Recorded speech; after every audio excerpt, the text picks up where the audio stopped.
Hello, hello, everybody.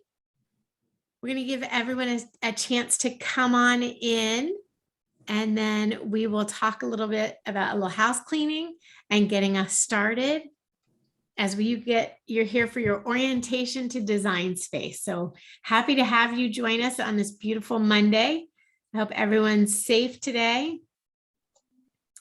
Just give a couple more seconds for people to come on in. This class is being recorded and it will be available. Give them about 72 hours and it'll be available on YouTube. We also have closed captionings on. If you'd like to turn those off, down at the bottom of your Zoom screen, you can turn off the closed captions, or you can feel free to leave them on. My name is Kesley Anderson, and I will be your Cricut instructor today to walk you through Design Space and give you an orientation of Design Space. I have Lindsay and Joy on the back end from Cricut. They will be monitoring the Q&A. So if you have a question that you'd like to get to me, or perhaps they can answer for you, please drop that in the Q&A section. That's also at the bottom of your screen. And if you have any technical difficulties with your Zoom, please reach out to Felicia with Michaels and she can help you there. So the way the class is going to work, we'll start off with some slides and then we'll go right into Design Space Live. And from there, we'll jump into crafting a project. So feel free to craft along with me or just sit back and watch and absorb it all in and take notes. So without any further ado, I still think we have a couple people coming in, but we'll go ahead and jump into the slides and get started. Let me share my screen with you. And there we go. Always takes me a second to do that. So you get to see all the fun stuff. Okay, here we go from the beginning. All right. So meet the Cricut family. Cricut has 3 different families of machines. Starting off with our most compact and cutest machine is the Cricut Joy. And this is our smallest machine, and it's perfect for traveling on the go. It tucks into a cubby hole. I find it great for teenagers and apartment dwelling, or if you have a small craft space to work in. It works with a single knife blade holder, which you can sub out for a stylus or a pen, so you do have some flexibility there, and it cuts over 50 materials. The Cricut Joy has a special card mat that is exclusive for the Cricut Joy, and it was our first machine to work with smart materials. As we go up the family, we have the Cricut Explorer grouping of machines. We have our newest machine, the Cricut Explorer 3, which also works with smart materials and is our most popular size machine to work with. The Cricut Explorers cut over 100 different types of materials, and you can use the foil tip, the fine tip, and a deep tip blade, along with our pens and the stylus. For those of you that consider yourself the pro DIY, we have the Cricut Maker family. The Cricut Maker 3, which is our newest machine in the family, works with the Cricut Smart Materials. It also has a gear system with its blades. It works with 2 different blade holders, so 2 different compartment holders. You can use your pens and your stylus and the foil tip, and then a variety of different blades with the Cricut Maker, which allows you to cut over 300 different types of materials. So wherever you are coming into Cricut as a crafter and what you want to create, there is a machine for you. Now, all of our machines work with something called Design Space. Design Space is our software and what you're here to learn today. The Design Space software communicates your ideas to the machine. It is an app-based software, so it works in the cloud. You can store your creations in the cloud and pull Cricut creations from the cloud using something called Cricut Access. Design Space will work on a tablet, on a phone, and a desktop or a laptop. Now, Cricut Access. Oh, sorry. Before we talk about Cricut Access, let's talk about your Cricut ID. No matter which machine you're using or device you're using, you'll need to have a Cricut ID. And think of your Cricut ID like your Netflix password or your Google ID or an Apple ID. It's one ID, no matter how many different versions of the software you're going to use, if you'll be using it on a tablet and on a desktop, or if you're using a Cricut Joy and a Maker or the Explore Air. You only need one Cricut ID. And it works across all the different platforms. So you can go to Cricut.com and sign up for your Cricut ID. Once you have your Cricut ID, you'll be prompted to download Design Space. And when you open up Design Space for the first time, you'll be offered a 30-day free trial to Cricut Access. Cricut Access is the library of images and fonts and projects that Cricut has offered and created for you, the maker. There's a different plan, no matter where you're coming into Cricut, there's a different plan that will work for you. There's a free plan. So using Design Space, there's no cost to using Design Space. And the free plan allows you Design Space and some free images with fonts and an a la carte sort of method. So you can add images and purchase them as you go along. The standard Cricut Access gives you access to the over 100,000 images and counting, along with 500 different fonts and just a ton of different projects, and that make it super easy to get started. You do have some discounts with that program, as well as if you upgrade to the premium program, you have quick access to our helpline along with free shipping and some other perks and benefits. So no matter where you're coming into Cricut Design Space, there's a plan that will work for you. So let's talk about Cricut Design Space. Cricut Design Space, the home page, is set up in 4 different sections. So the first, my sections I've highlighted with these green boxes. So on your home space, you won't see the green boxes. The top bar here, this is the header bar. And along here, this will stay the same whether you're on the home screen or the canvas. Now, your header bar can be used as a navigation tool. When you click on these 3 lines at the top, it drops down your menu. It takes you to your profile, and then you can toggle between the home screen and the canvas. You can change your settings here, and you can also set up your new machine. Those are the 4 things I primarily do in the profile drop-down menu. Now, below the header bar is a carousel with rotating images that will give you inspiration and ideas of things you can do with your machine that are relevant to the holidays or current events going on.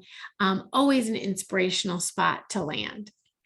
Below that are your projects that you've created and you've saved, so you have quick and easy access to your projects. Below that is a library of videos that you can use as a resource as you learn Design Space. These are short 2 to 3 minute videos that target just one little tidbit of learning, like what is weeding and how do you weed is an example of one of the videos.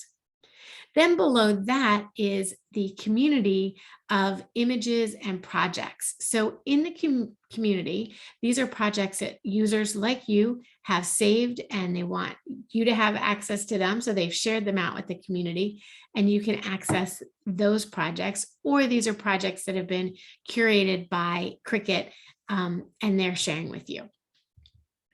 Now, when you're ready to start a project from the home screen, you just click on New Project. Right up here on your header bar, all the way to the right is the New Project tab. So when you click into there, that will take you into Design Space. If you're working on a tablet or mobile device, it will look a little bit different than a desktop or laptop device. I'm working on a desktop device. This image here shows you what a tablet device would look like. So on a tablet device, all of the information you need is along the bottom of your screen. So you'll have your design panel on the bottom left. And then in the middle, you'll find your action panel and your layers panel. All will be within this bottom section. And if you're on a phone, everything is on the bottom of your screen. So when I talk about something, an icon along the sides of the desktop screen, if you're on a tablet or you're on a phone, just remember to look at the bottom of your screen for that icon. The icons are the same, but they're just in different locations. There are a few features that are available on the desktop or the laptop that are not available on the mobile devices, and I'll touch on those as we come upon them. So as you can see here on our home screen for our canvas, we still have that header bar along the top. This is the great tool to navigate between the home screen and your canvas, and you can even find your projects up here. This is also where you would indicate which machine you're using. Are you using an Explorer or a Maker or a Joy machine? And you would indicate that right up here with the drop-down menu. On the left side of your design space canvas is the design panel. Now that if you're on a tablet, that's going to be on the bottom left corner down here. When I think about how design space is set up, I think about working either in a clockwise method or like you're reading a book from left to right. So you start on the left over here, which is like your 9 o'clock position if you're on a clock. And this is where you find the icons for adding elements to your canvas. So let's go over a few of those icons. First one is images. Now, when you click on this icon, the images icon in your design panel, this will take you into the Cricut Access library. And this is where you can find over the 100,000 different images that you want to work with would be when you click on the images icon. And then you have the text icon.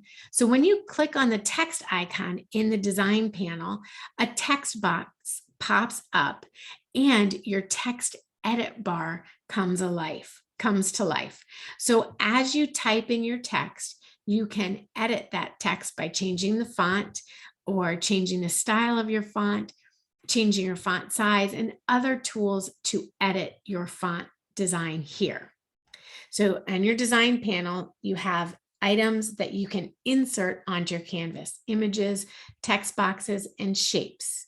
So shapes is also another icon in your design panel, and it's basic shapes: squares, circles, hearts, things like that, along with your scoring line, are found in the shapes icon on the design panel. Now, the scoring line is very light, so it can be difficult to see when it's on your canvas, but this is where your score, if you wanted to insert a score line onto your canvas, this is where you would get that score line in the design panel under shapes. Now, also on your, before I go there, when you add a shape to your canvas, your shapes edit bar also lights up and you can edit that shape.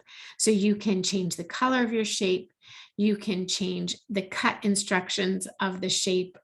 You can change the size of your shape, the rotation of your shape if you want to rotate a shape clockwise or counterclockwise. All of that can be done up here in the edit bar on your shapes, or this also will come to life when you're working with an image.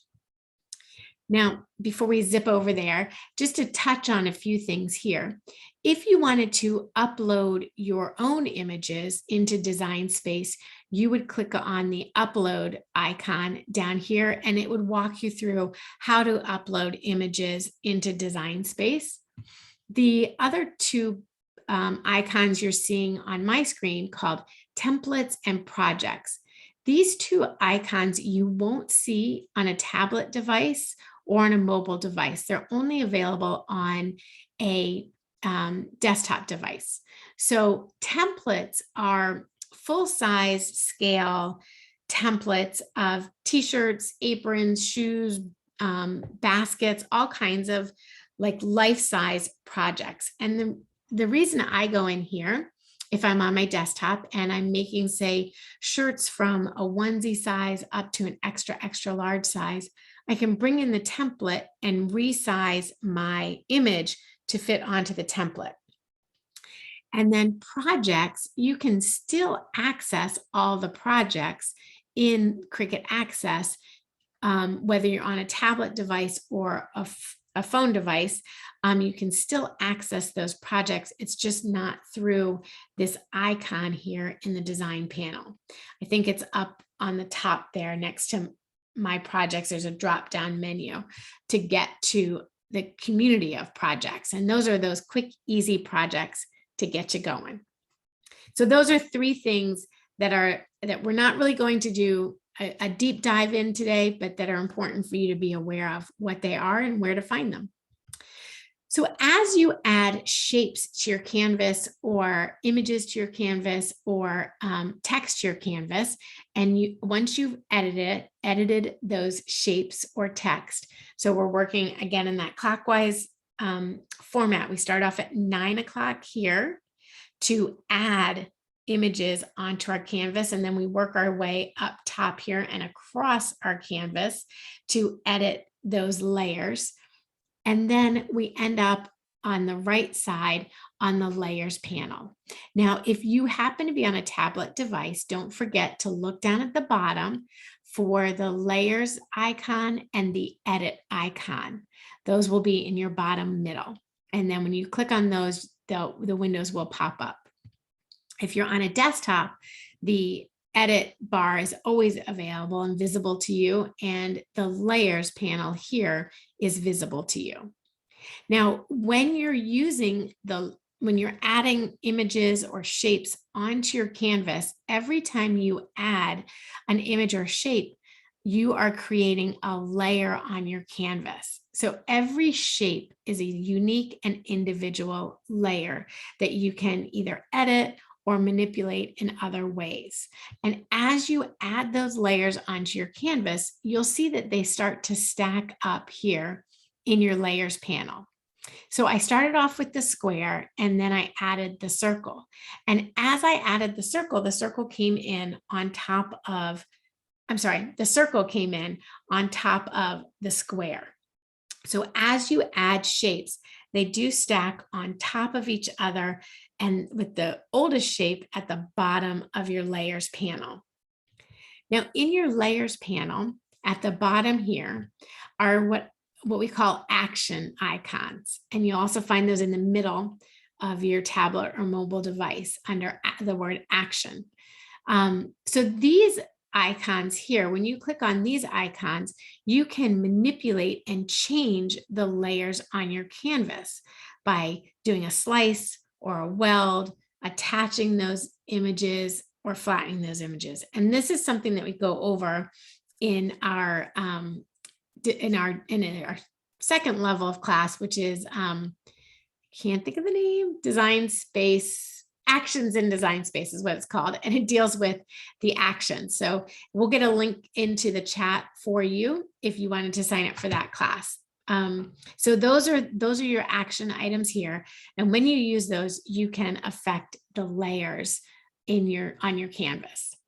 And then the last part that's on a desktop or a laptop is this zoom icon here, this zoom image. Now, it's kind of hard to find a little bit because it's a little bit grayed out. If you're on a tablet or mobile device, you would just use your fingers. But since we don't all have touchscreen monitors, we needed a way to zoom into our project or zoom out of your project. And that's what this little, that little icon box down here does for you. So let's do a review of Design Space Canvas.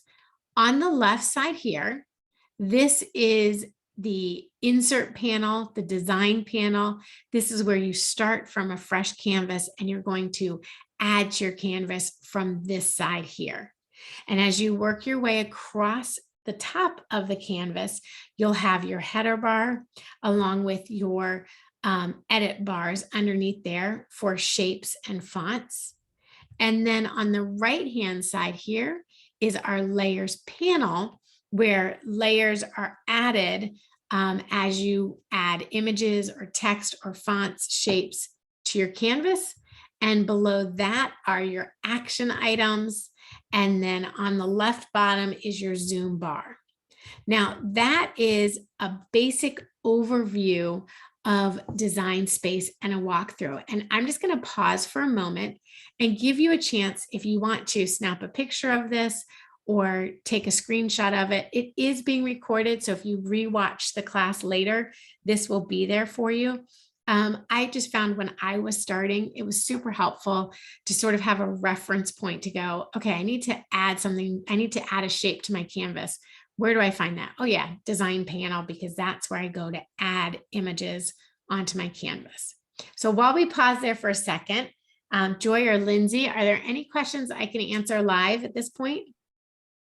I think everybody is right along with you. We don't have any questions. So Awesome. I would say keep on trucking. Keep on, keep on. Okay. And I see a couple people have raised your hand. Please feel free to drop your question in the Q&A, and that will go directly to Joy and Lindsay. And if it's relevant to everybody, they'll ask me. And if it's just a one-off question for you that you need answered, they will answer that directly to you. So, which is a really great feature of having these webinars. You really get some good one-on-one attention and answers to your questions.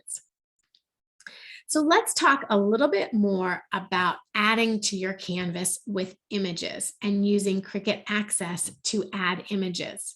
So as a beginner with Design Space, I found Cricut Access to be incredibly helpful.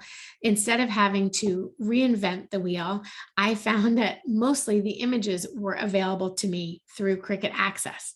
So when you click on the images icon here, and remember, you click over on the images to add something to your canvas. When you want to add an image to your canvas, you can search through the library of images. And when you click on this icon, it takes you either to this screen or it will take you to the recently added screen where you can see all the different images of artwork that's been recently added for you to use. So I always peek at the recently added to see what's happening, but you can also search by the theme that you're looking for, or something like a shape. If you're looking for a specific shape, you can search right in any of these categories down here. And then there's also the search image box. And so this is a great way if you sort of have an idea of what you want to make and you want to start narrowing down your options, to use some keywords for your search and use the search box here. So when I created this presentation, I was looking for a mug to make for my husband to take his coffee to work. So I wanted to find something really simple, just a heart that would say love you, and let him know as he's drinking his coffee in the morning that I was thinking about him. So I did a search for love you heart, and I had a lot of different choices come up. Now, let's talk about that. Everybody's may have a different number here based on how long you've been with Cricut. I may have some grandfathered images in, or images that I've added that coordinate with that name. So this number may be a little bit different for everybody. But what you will see is a really heavy and deep suggestion of images that go with your keyword search. And part of our job is to find those images quickly so we don't spend too much time searching for an image. And that's where these filter boxes come really important and come in hand for you. So as you look at the filter boxes, you can sort of begin to narrow down your search by what you're looking for. So if you know, for example, what type of project you're going to be making, you can narrow your choices down by operation. And operations are basically what you're going to ask the machine to do. Will you be asking the machine to cut out vinyl, to draw something with a pen and then to cut it? Would you be printing it on your home printer and then bringing it over to cut? Or do you just want to draw something out? So you can sort of narrow down by operation type. And then you can narrow down by the image complexity and the layers. So talk about that a little bit different, because they are different. but they seem very similar. So your choices in image complexity would be a single image, a simple image, a moderate image, or a complex image. And then your choices in layers are single layers or multiple layers. So an image complexity is really based on how many cuts are in that image. So if you're just doing a simple, like this, I love you right here, heart, the little arrow through the word, through the I, the heart, and the U, that would be a simple image. But something that maybe has all of these cut lines would be a moderate image. And these two images are both single images because they only require a single layer of material, whereas this love you image here requires 2 layers of material. So it would be considered a multi-image, but they're both, like this image here and this image here are both simple images that are easy to cut out and don't have a lot of cut lines in them. Like a mandala would be a complex image. And then you can also narrow your choices down by the material you're using. So when you're starting a project, you probably have a good feel for what material you'll be using to create that project. Now, as you look at the images here, this green box around your image lets you know that you've selected that image to add it to your canvas.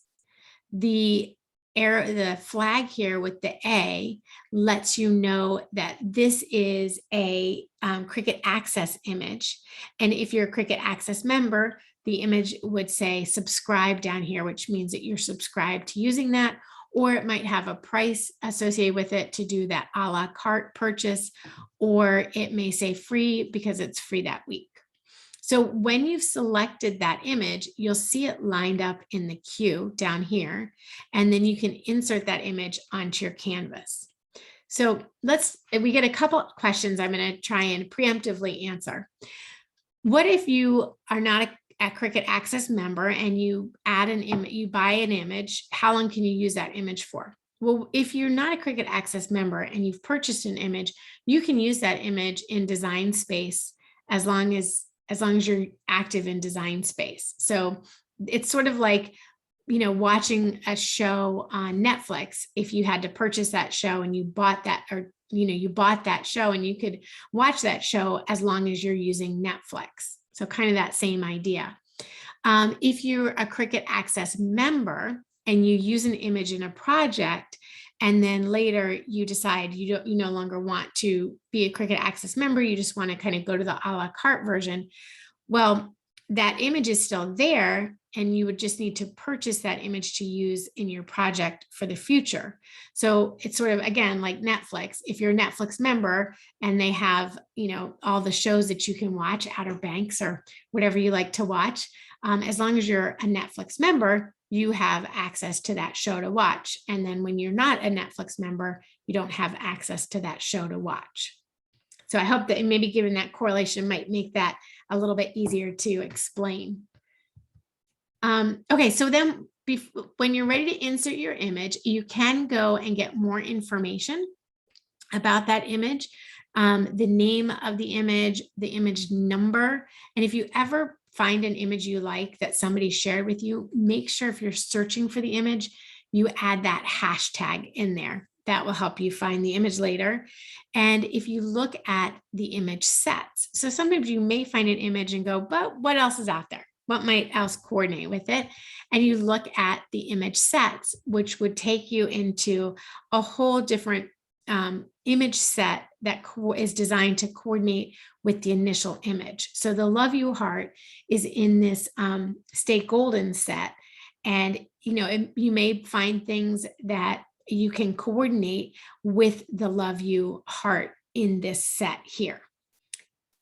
So I kind of always peek at the image sets to see like what else coordinates with what I picked, see if there's something that I like better. Okay, so then once you've selected your image, you've got the green box around it, and you just insert that image on your canvas. Now, one other thing about Cricut Access and images, you can try out an image in Design Space, and you wouldn't, if you don't have Cricut Access and you're doing the a la carte, you wouldn't be asked to purchase that image until you were ready to cut with that image. Now, once the image is added to your canvas, you have these quick edit icons on the corners of each image. So the quick edit items are the red X, which means you're going to delete that image off your canvas. You brought it in, not what you wanted to use. You can just throw it away. You don't want to look at it, and you can delete it off your canvas. The backward C icon allows you to rotate and adjust your image. And the double arrow icon will allow you to proportionately change the size of your image.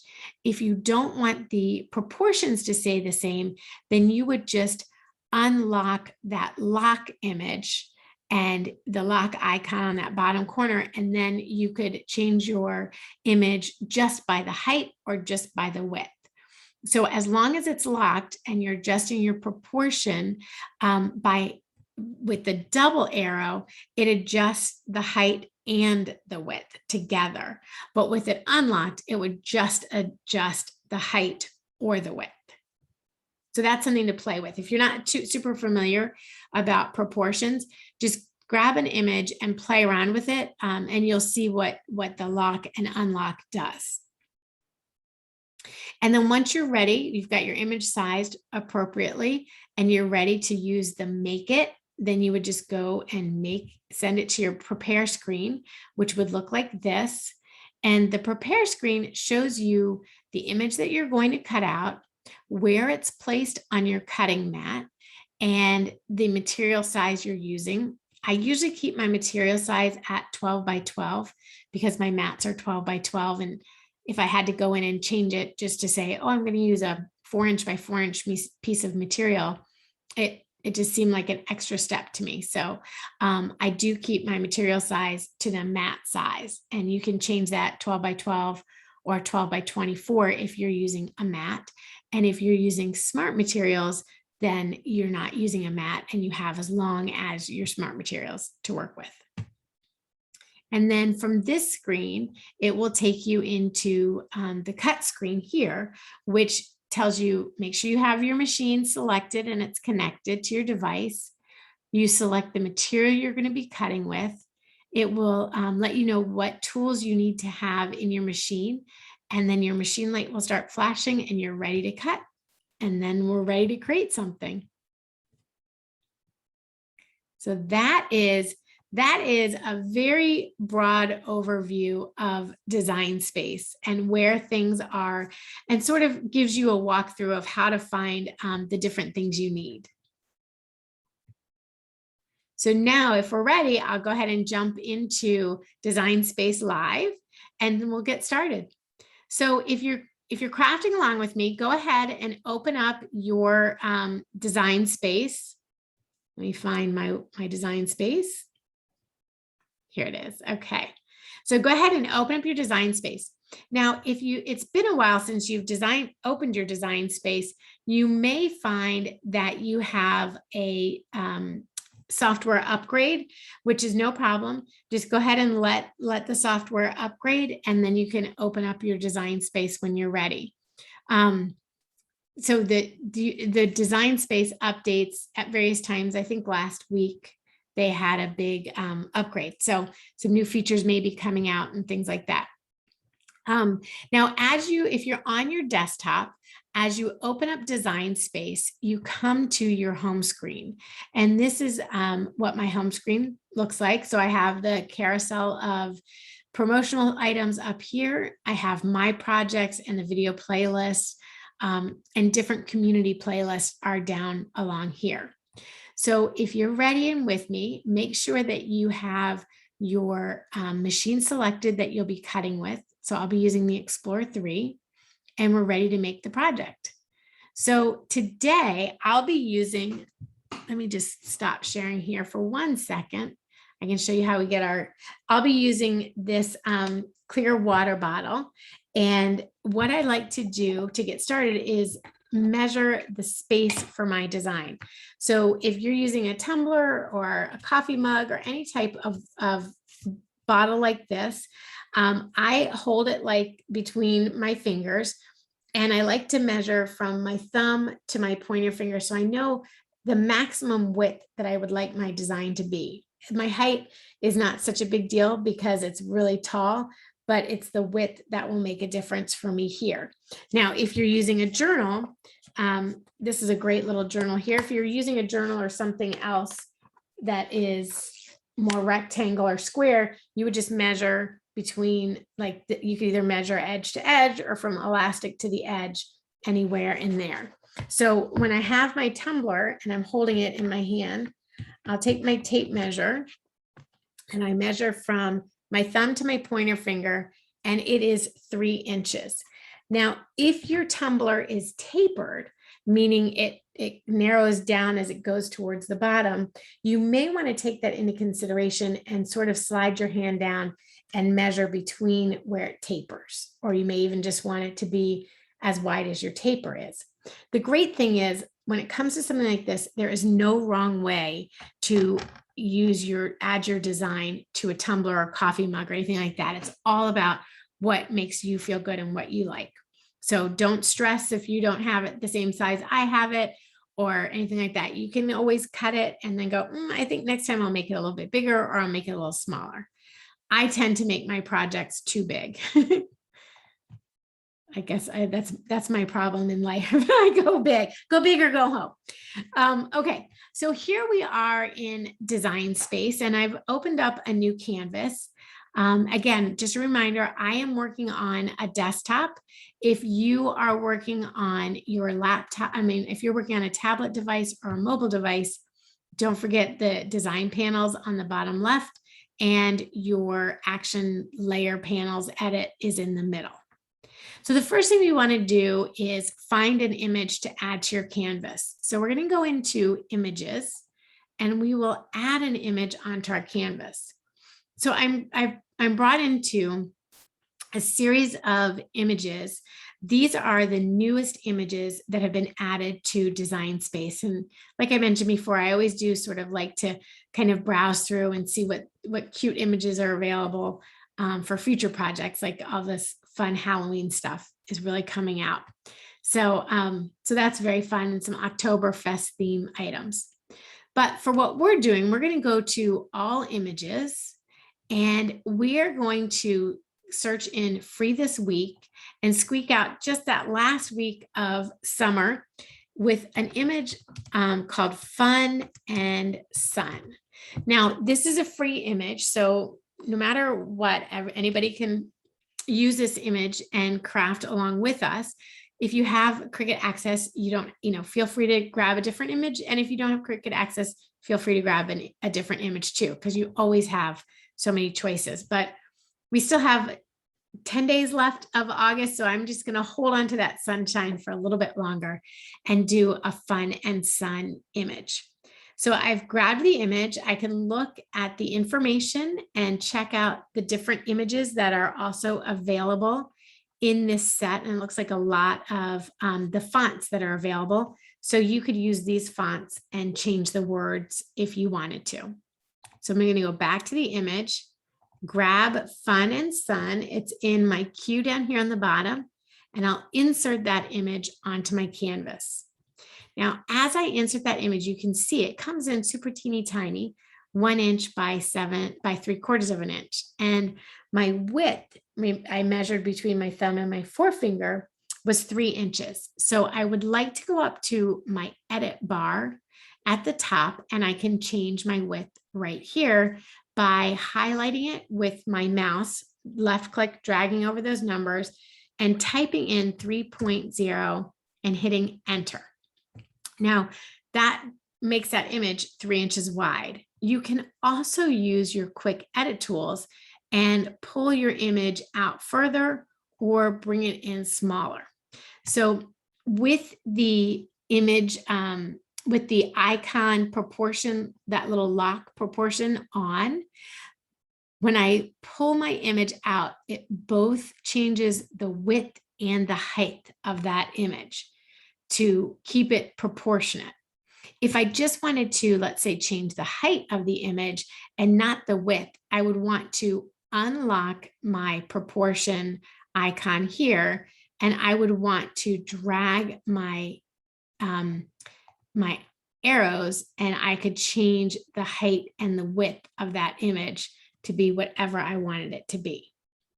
So I could just change it like that. And then if I said, oh, no, then no, that's not what I want, you can go up to the header bar and click the back icon, and that will undo it, or Control Z on your keyboard will also undo those changes and convert it back to the image we started out with. So again, I just click on the image, and I know I've selected that image because I have the bounding box with the quick edit items on it. And it's in my panel box over here, and it's a darker gray. So that means it's selected. So if I wanted to click off that image, you can click anywhere on the canvas, click off the image, and you can see that color changed from the dark gray to a lighter gray. So we're just going to click back on this, change that to 3 inches. And then let me just show you too, if you wanted to, if you were doing it on, say, a notebook or something, and you wanted to see how that color, how that image would look in a different color, you can go up to your edit bar, click on the square of the color, and change that color to a different color. So I'll be using, I think it's called medium yellow vinyl to make my fun and sun. And I'll just cut it out of that image there. And I've got it sized. 3 inches is the biggest I wanted that to be. And I will go ahead and select Make It. And that takes it to the maker screen here. And I'll be cutting it on a mat. I'm using an Explore 3, so it asks me, do you want to cut it on a mat, or do you want to cut it with smart materials? And I'll be cutting on a mat. And here is my screen, my prepare screen. I have my image right here. I can tell I would like to cut my vinyl. I usually, instead of putting down a whole piece of 12 by 12 vinyl, I will cut a little piece of vinyl. So my vinyl, I'd like it to be 3 inches by 4 inches to cut that out of. And then I just go ahead and click continue. And it takes me to my cut screen, which right here, and I choose my materials. So I have my favorite materials selected here. I could select from the popular materials, or I could browse all materials. And when you browse all the materials, you can type in keywords like I'm using vinyl. So I'll type in the keyword vinyl, and I'm using a premium vinyl permanent glossy. Now, this little gold star here is how I indicate to my software, hey, this is a material I use a lot. So please keep it at my fingertips. And I just click the gold, I click this ghosted star, and I turn it into a gold star so that it will show up in my favorite list of materials. So then once you've selected your material, I do 99% of the time, the default setting works perfectly for me. If I found that the default setting wasn't working right for me, I would double check that my blade is clean. I double check that I had the right material selected. So if you've selected premium vinyl permanent glossy, but you're using like a glitter material, it does have different settings for how to cut that. And that's where we call these smart machines, because all of that information has been tested and programmed into the machine from the software. So the software communicates with your machine and says, cut this material this way. So I find 9 out of 10 times, if my material is not cutting, it's user error and I've selected the wrong material. So I do tend to most every time keep my material here and keep my pressure accurate here and keep it on default. And then it tells me what materials to load, and my flashing light is flashing. So it tells me, okay, time to move over to your machine and get cutting. Let me go ahead and stop sharing this, and we will start, we'll start cutting up. We'll start cutting up. So as I move over to my machine, we'll swap it over there. Oh, thanks, Felicia. As I move over to my machine, I do have a few different materials on my desktop here. I'm a glitter girl, so I love to use the glitter vinyls. This is the premium vinyl shimmer. And if you're using that, you want to make sure you're using a strong grip vinyl. Because the shimmer has a little bit of a texture to it, you need the stronger grip vinyl to grab that. But this is really the only thing you want to use, not the only one, but the textured types of vinyls are the only ones you want to use the strong grip vinyl on. If you're just cutting, with premium vinyl or removable vinyl, your regular transfer tape will work out perfectly, and that'll do nicely for you. So you can just use that type of transfer tape. Now, the vinyl on the back has grid lines. So if you don't have a paper trimmer handy, you can just use your grid lines and cut out your vinyl to the right size. I happen to have my paper trimmer here, which is, I love keeping it handy. So I'm just going to cut this out to 4 inches by, I just do 4 inches by 4 inches to keep it semi-square. So do 4 inches by 4 inches here.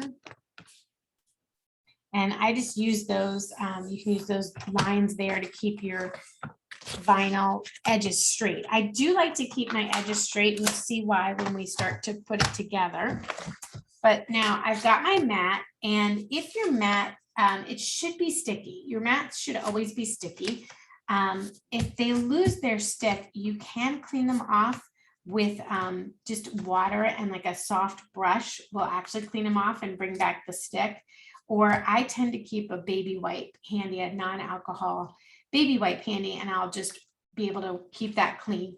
And then you always want to keep your protective sleeve so you can put it over, and when you're not using your mat, it will keep it clean for you. This is the standard grip mat.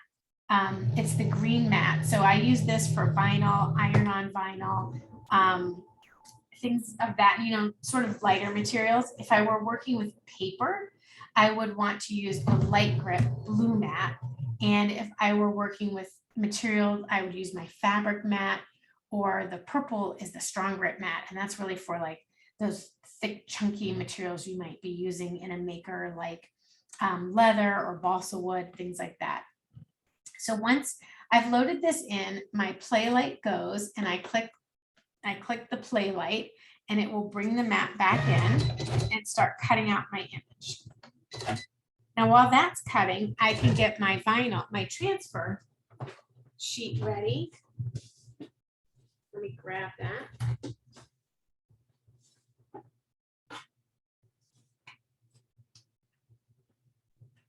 Sorry about that. So while that's cutting that out, I'll just use my transfer sheet and cut out a piece that is 4 inches by 4 inches. So I'm ready to go. Oh, it's faster than I am. All right. So let's go ahead and we'll unload this first. That way I can close this up. Now, when you're removing your vinyl off of your mat, you want to go ahead and turn your mat over. You just turn your mat over like this and take a little piece of that vinyl, and you're actually peeling your mat off of your vinyl. That way it comes up clean, especially if you're working with paper. You want to clean it off that way as well. You want to peel it off backwards like that. I peel everything off backwards. Now, you might notice on my clear plastic sleeve here, that doesn't want to go down for me. I put a little piece of washi tape, and I did that so I always know which was the outside to my mat when I put it back down. So just a little piece of washi tape, and then you know which is the outside to your mat. Now let's get, we've got that's cut out. I can feel that it's cut out, and I'm going to cut my transfer tape here into a little 4x4 space. Okay, so 4 inches by 4 inches. And Joy, while I'm weeding, I can answer any questions if anybody had any. Actually, I'm typing an answer to a question that Gretchen has, but I think if you talked it through right now, she might like that even better. Oh, all right. She would like to know if there's a checklist of materials to purchase to help beginners get started with Cricut. If there is a what list? A checklist of materials, Hmm. which is always my favorite question because there's so many different ways you could go with the answer. Yeah, because it sort of depends on what you want to make as to which materials you need to get started with. But I would say the tools that are best to get started with, definitely a weeding tool, and that's this tool I'm using here, which helps me weed out the material on my design that I don't want to keep. So it's the outside material I'm weeding out right now, and it's got this little tip on it so I can use it to walk through my material. Definitely a pair of good little scissors, so you can use that to snip things out when you need to. So that's a definite must. I would suggest starting with, a few colors of vinyl so you can practice with layering vinyl, and a paper trimmer. I'm a paper crafter, so the paper trimmer for me was has always been a tool in my crafting toolbox.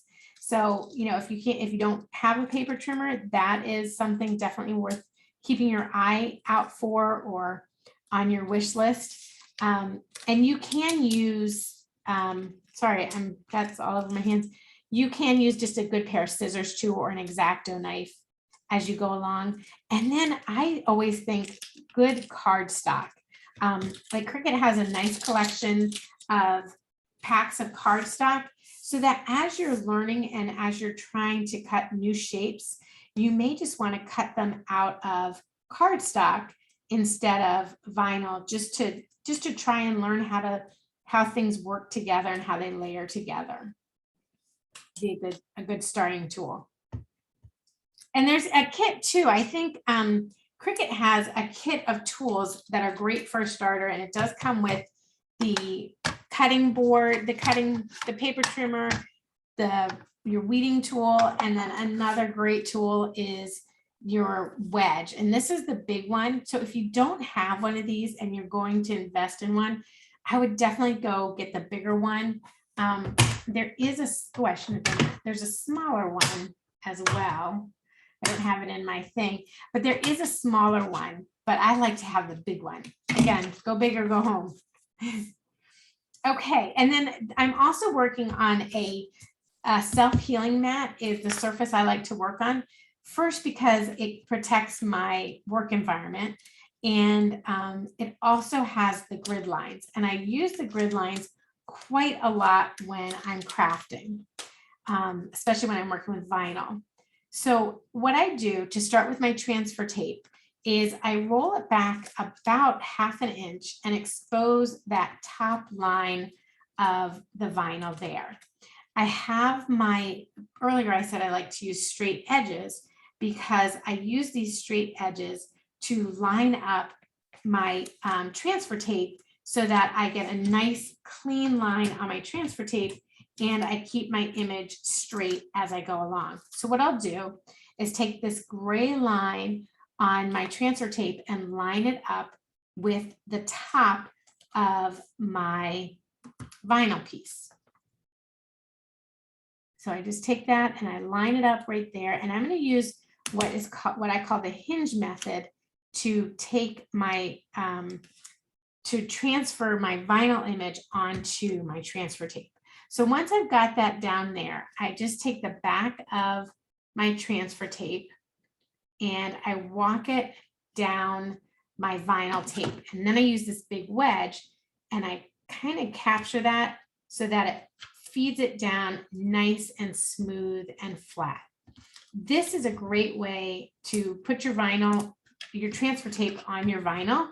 Number one, it helps avoid any bubbles between your vinyl and your transfer tape, and then it makes for a smoother transition onto your surface that you're working with. And that just peels right off that self-healing mat. And then just like I did before, I'll turn my transfer tape over and I will peel the backing of the vinyl off of the transfer tape, exposing my design. like that. And now this piece you can throw away.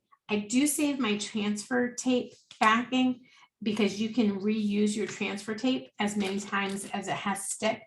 And if you didn't have something to stick it on today, you could just put it back on your transfer tape and then you have that for next time.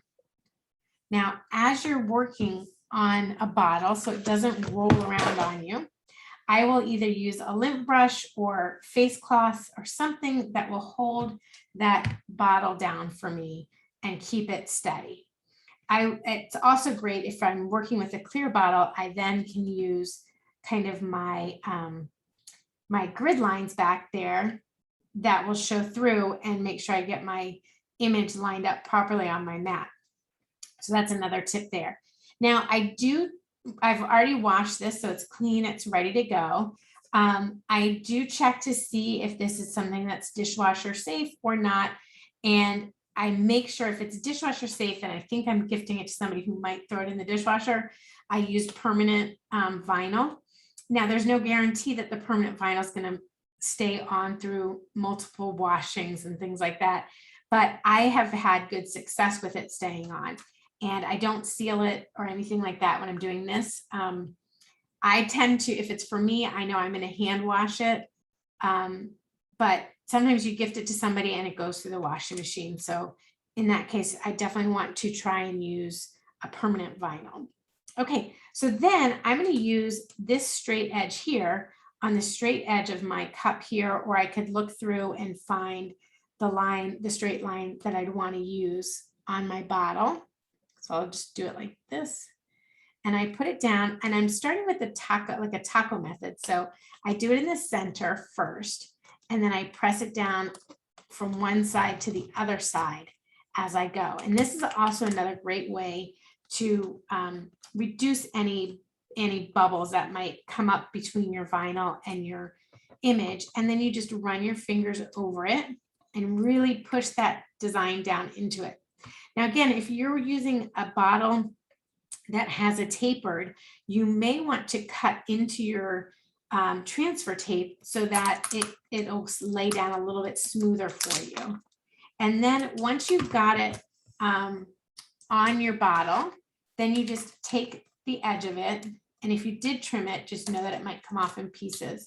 But you just take your edge and you begin removing your tape. Now, if for some reason your vinyl isn't sticking, put your transfer tape back down and go back and rub it, give it a good burnish. Use your fingers or a towel and rub that down nicely. And then as you peel back your transfer tape, you can either use your wedge to hold down the vinyl, or you can use your weeding tool to hold down your vinyl.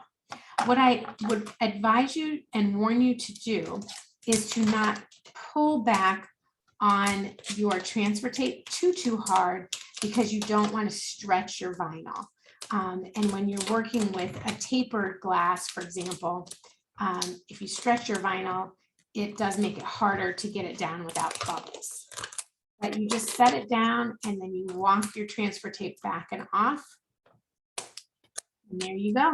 There's your design. And I've got my transfer tape paper here.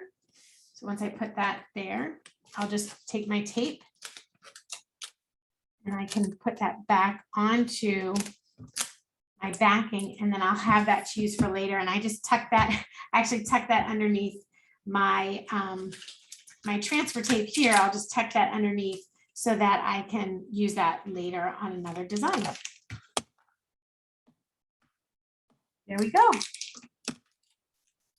So nicely done, Kesley. And you always do it in my favorite colors. It's a very sunny color, isn't it? Yeah, such a happy color, perfect for fun in the sun. I think we have like 1 minute left. Wow. And I don't see any questions that we have open in the question and answer area. So I think you've done a fabulous job today. And thank you to everybody. Oh, I'm sorry. Thank you to everybody who has joined our class. We're so excited to have you today. And Kesley, thank you so much. You are an amazing teacher. And I hope everybody's comfortable. I see lots of thank yous coming up. Oh, thank you, everybody. And I hope everybody can make it to, did we get the next class dropped in the chat for actions? Awesome. So it's always fun to see people who've taken this class, then take actions in Design Space. And really from there, you are ready to create and start diving in. We have a very fun class coming in September for spooky decor, and you'll learn even more techniques and tricks in that class. So I really hope you've enjoyed this class and will join us in the future. Oh, you're on mute. Thanks, everybody. Have a great day. Have a good afternoon.